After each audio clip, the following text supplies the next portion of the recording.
வணக்கம். ஆகாஷவாணி.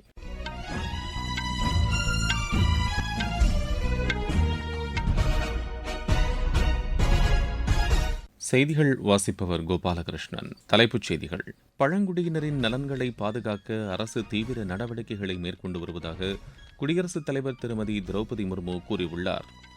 மேற்காசியாவில் நிலவும் சூழலால் ஏற்படும் சவால்களை சமாளிக்க அனைத்து நடவடிக்கைகளும் மேற்கொள்ளப்பட்டுள்ளதாக பிரதமர் திரு நரேந்திர மோடி தெரிவித்துள்ளார்.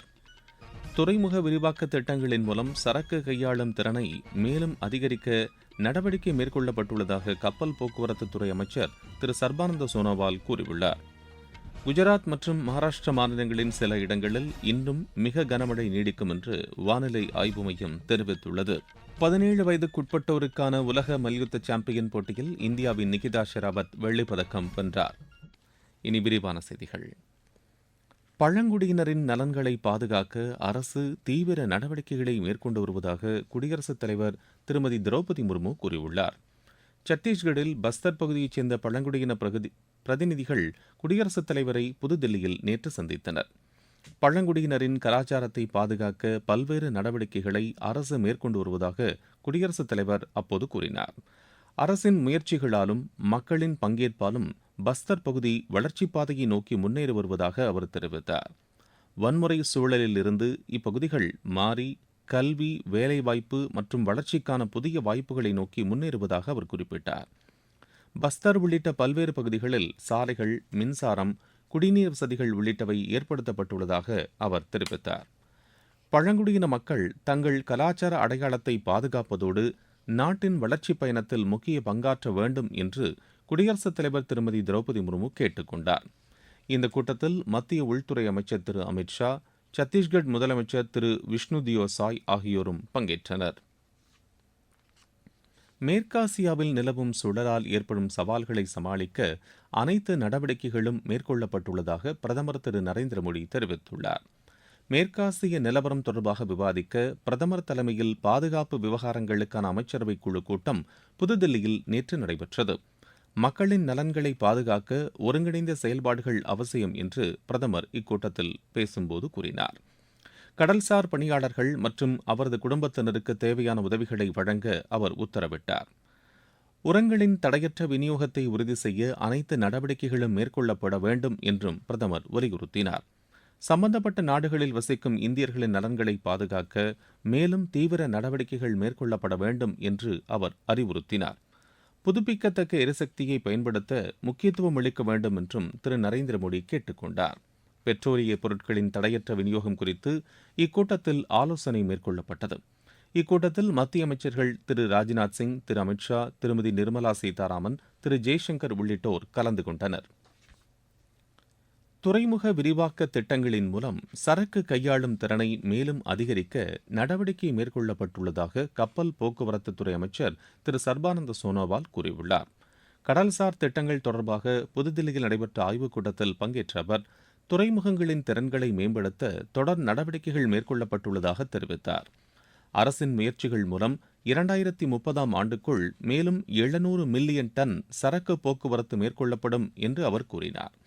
உள்நாட்டு நீர்வழி போக்குவரத்தின் மூலம் சரக்கு போக்குவரத்து தற்போது 200 மில்லியன் டன்னாக உள்ளது என்றும் இதனை மேலும் அதிகரிக்க நடவடிக்கைகள் மேற்கொள்ளப்பட்டுள்ளதாகவும் அவர் தெரிவித்தார். உலகளாவிய சிக்கல்களை கருத்தில் கொண்டு கடல்சார் செயல்பாட்டை மேலும் வலுப்படுத்த அரசு முடிவு செய்துள்ளதாக திரு சர்பானந்த சோனோவால் கூறினார். நாட்டில் மின்சார வாகன போக்குவரத்து தொடர்ந்து அதிகரித்து வருவதாக மத்திய சாலை போக்குவரத்துத்துறை அமைச்சர் திரு நிதின் கட்கரி கூறியுள்ளார். மக்களவையில் கேள்வி நேரத்தின் போது இதனை தெரிவித்த அவர் 2019ஆம் ஆண்டு மொத்த வாகனங்களில் 0.17% மட்டுமே மின்சார வாகனங்களாக இருந்தன என்று அவர் கூறினார்.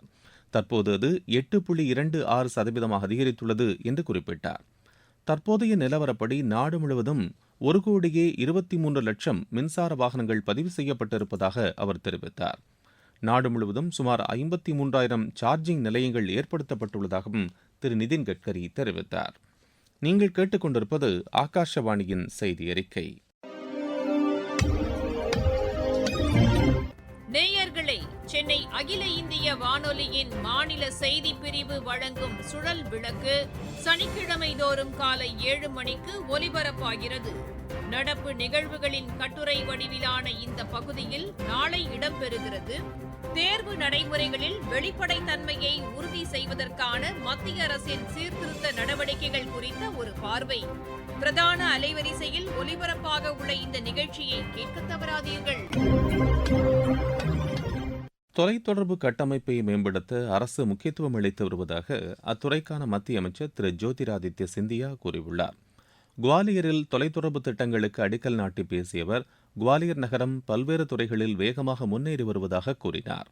தேசிய முக்கியத்துவம் வாய்ந்த திட்டங்கள் மத்திய பிரதேசத்தில் செயல்படுத்தப்பட்டு வருவதாகவும் அவர் தெரிவித்தார். புதிய திட்டங்களின் மூலம் தொலைத்தொடர்பு சாதனங்கள் உற்பத்தியில் குவாலியர் நகரம் முக்கிய பங்காற்றும் என்று அவர் குறிப்பிட்டார்.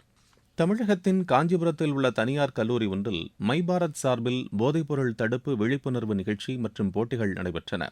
இதில் மாணவ மாணவிகள் ஆர்வமுடன் பங்கேற்றதாக எமது செய்தியாளர் தெரிவிக்கிறார்.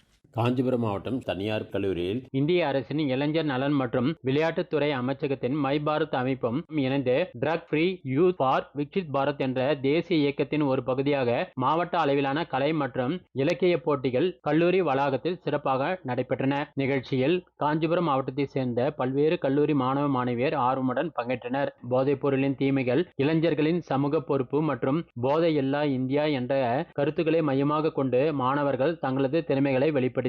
காஞ்சிபுரத்திலிருந்து பி.ஆர். சிவகுமார். இந்த விழிப்புணர்வு நிகழ்ச்சி பெரிதும் பயனுள்ளதாக அமைந்ததாக மாணவர்கள் தெரிவித்தனர். பேர் எஸ் ரித்திகா. எங்க காலேஜ்ல மை பாரத் இயக்கத்துல இருந்து போதை விழிப்புணர்வை பத்தி ஸ்பீச் கண்டக்ட் பண்ணிருந்தாங்க. அதுல நான் பார்ட்டிசிபேட் பண்ணிருந்தேன். ஒரு நல்ல இனிஷியேட்டிவா பார்க்கப்படுது. இது போதை விழிப்புணர்வை பத்தி நாங்க எல்லாருமே நல்லா பேசியிருந்தோம். இதுக்கு வழிவகுத்த என்னோட காலேஜ்க்கும் மை பாரத் இயக்கத்துக்கும் ரொம்ப தேங்க்ஸ். என்னோட நேம் கிஷோர். இங்க இப்ப மை பாரத் அப்படின்னு சொல்லிட்டு ஒரு ஈவெண்ட் கனெக்ட் பண்ணாங்க. இது எதுக்காக யூஸ் ஆகுது அப்படின்னாக்கா, ட்ரக் ஃப்ரீ யூத், இளைஞர்களோட திறமையும் அதுக்கப்புறமா இளைஞர்களுக்கு நம்ம ஒரு அவேர்னஸை கிரியேட் பண்றோம். இதுல நிறைய ஈவெண்ட் நடந்துச்சு. இதுக்காக நான் மை பாரத்துக்கும் சென்ட்ரல் கவர்மெண்ட்டுக்கும் தேங்க்ஸ் சொல்லிக்கிறேன். மகாநதி நீர் பகிர்வு தொடர்பாக சத்தீஸ்கர் மற்றும் ஒடிசா மாநிலங்களுக்கு இடையே புதுதில்லியில் நேற்று பேச்சுவார்த்தை நடைபெற்றது. நீர்வளத்துறை அமைச்சர் திரு சி.ஆர். பாட்டீல் தலைமையில் நடைபெற்ற இந்த பேச்சுவார்த்தையில் இரு மாநில முதலமைச்சர்களும் பங்கேற்றனர். குஜராத் மற்றும் மகாராஷ்டிரா மாநிலங்களின் சில இடங்களில் இன்றும் மிக கனமழை நீடிக்கும் என்று வானிலை ஆய்வு மையம் தெரிவித்துள்ளது. பீகார், கோவா, தெலங்கானா, மத்திய பிரதேசம், ராஜஸ்தான் ஆகிய மாநிலங்களின் சில இடங்களில் இன்று கனமழை பெய்யக்கூடும் என்று அந்த மையம் கூறியுள்ளது. குஜராத்தின் 13 மாவட்டங்களுக்கு இன்று கனமழை எச்சரிக்கை விடுக்கப்பட்டுள்ளது.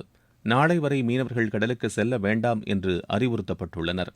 கனமழை எச்சரிக்கையை தொடர்ந்து கூடுதல் தலைமைச் செயலாளர் தலைமையில் காந்தி நகரில் உயர்நிலை ஆய்வுக் கூட்டம் நடைபெற்றது. மகாராஷ்டிராவின் பல்வேறு பகுதிகளிலும் தொடர்ந்து மழை நீடித்து வருகிறது. மும்பை உள்ளிட்ட பகுதிகளில் இன்று மிக கனமழை பெய்யக்கூடும் என்று எச்சரிக்கை விடுக்கப்பட்டுள்ளது. ஒடிஷா மாநிலத்திலும் பல்வேறு பகுதிகளில் வெள்ளப்பெருக்கு ஏற்பட்டுள்ளது. இந்த மழையால் 20 மாவட்டங்களைச் சேர்ந்த சுமார் 7 லட்சம் பேர் பாதிக்கப்பட்டுள்ளனர். கேரளாவின் 5 மாவட்டங்களுக்கு இன்று மிக கனமழைக்கான எச்சரிக்கை விடுக்கப்பட்டுள்ளது.